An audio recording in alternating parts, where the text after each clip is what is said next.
فلک کو خوبصورت سجایا نہ ہوتا قبلہ آپ کا خلاصہ کہ فلک کو خوبصورت سجایا نہ ہوتا کسی شہر سے اتسایا نہ ہوتا نہ عرش کرسی نہ چند تارے شب روز دے نہ ہوتے نظارے نہ جنوں بشمت نہ کوئی پرندہ حیاتی مماتی نہ مویا نہ زندہ نہ بھولا دے قصے نہ آزم نہ حفا نہ یعقوب یونس نہ یوسف زلیخا نہ تاختان دے تاجان دے سلطان ہوں گے نہ محلہ دے والی نہ دربان ہوں گے نہ ملتی کسی نوں کدے زندگانی ہوائیں نہ ہوں گی نہ ہوندہ پانی نہ عرش و فرش نہ خاکی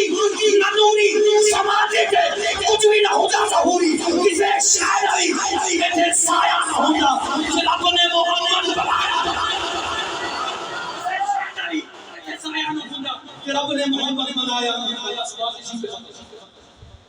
نہ ادھر کی نہ ادھر کی کسے شہزادی ایتھے سایہ نہ ہوتا کہ رب نے محمد بنایا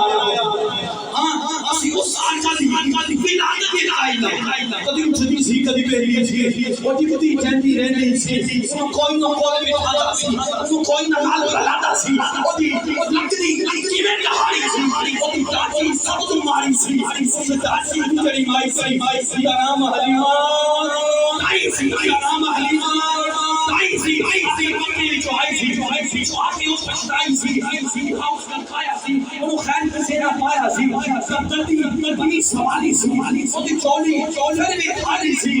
ساری اٹھاتی لے کے گئے سرکار کے روح ہے بیٹھے گئے آخر ہوا پڑے آئے خالی نہ کوئی مڑے آئے رحمت دا جھولا چھلے آئے سرکار کا روح کھلے آئے ایک لونڈی باہر آئیے دائی وال آئیے انہوں باہوں نہ پہنچائے آئے اگر سینے دار سکھائے آئے اگر وہ انہیں فرمائے آئے وہ کہتی کہنو لائے جاوہ میں یہ نوری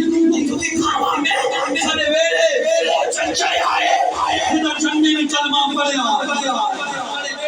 چنچڑے آئے خدا چننے میں کلمہ پڑھے آئے انہی الفاظ کے ساتھ تشریف لاتے ہیں واجب الاحترام حافظ محمد یاکر صاحب